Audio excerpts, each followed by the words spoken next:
I don't really go to see films or watch television that I've done. But if I see myself in a commercial or whatever, I kind of end up kind of putting my head down. You know, if you're sitting at a bar and the commercial comes on, you just kind of put your head down and kind of wait till the commercial's over. The first time I heard my song being played by, a song of mine being played by anyone was on CMT, and they played a video. And I have to say that brought a real smile to my face, and I had a really nice day that day. It was a really special moment. I don't know how to describe that. That's great. Yeah, I know the feeling, and it's a good one, that's for sure. I mean, I'm happy for all your... Yeah. You mentioned Canada, and I'm half Canadian as well. How often do you get back to Toronto? And a lot, I'd imagine. Well, I'm doing a show right now called Designated Survivor, and we shoot there. So I'm there 9 months out of the year. And so all of the touring that we do through that 9-month period will be Friday, Saturday, or Sunday. And because we're in the Midwest, we can get as far down as Indiana, Kentucky, and all the way, obviously, back to the Eastern Seaboard and up. So it's actually a fantastic place to be if you want to tour, because you have really great access to a lot of the country. Is if you're in Los Angeles, you got to go a long way to get anywhere else. Yeah, that's true. You mentioned growing up in Canada. What part of Toronto did you grow up in? I'm curious. I grew up in the East End, Victoria Park and Danforth, in one of the first Ontario housing projects called Crescent Town, and I love growing up in Toronto. Toronto has is that Scarborough? Is that public transit? Is that considered? No, East York. Okay. Right. And growing up as a kid in Toronto, and it's funny having kids and now grandkids of my own in LA. When I was 10 years old, we'd hop on the subway and we'd go downtown, and we would start to learn about life and what was happening, and watching kids grow up here, they don't have the same opportunity, and clearly the world has changed as well. So I'm really grateful for the fact that I got to grow up there, and I had a really, really special time. It's funny you mentioned getting on a train, getting on the RT and going down, or the TTC, and going down to the city from the east side of Toronto.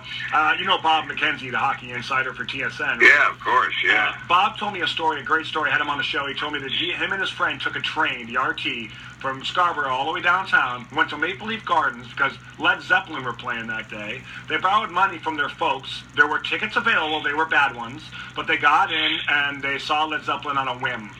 And he told me that story, and I was just like, holy fuck. You did that? Yeah, as I said, it was a different time. It was a different time when you could do that. How much were tickets? He goes, I think they were $4 or something like that. And I'm just, my head is spinning. Like, you saw Led Zeppelin on a whim. That's brilliant. Something to do on a Saturday afternoon with your buddy. You were like, 12, and your parents let you go on the train. There were tickets available, and you went. Like, mind blown.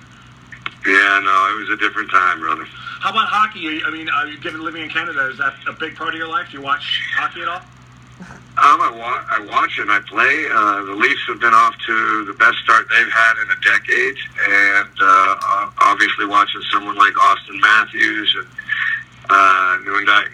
they've just got a really great team. I think Anderson and goal is coming to his own right now, and so they're a really exciting team to watch. Yeah, Calgary's playing incredibly well too, so hopefully some Canadian teams will make it the distance this year. Yeah, it'll be fun. Do you get to many Kings games when you're in LA? Or?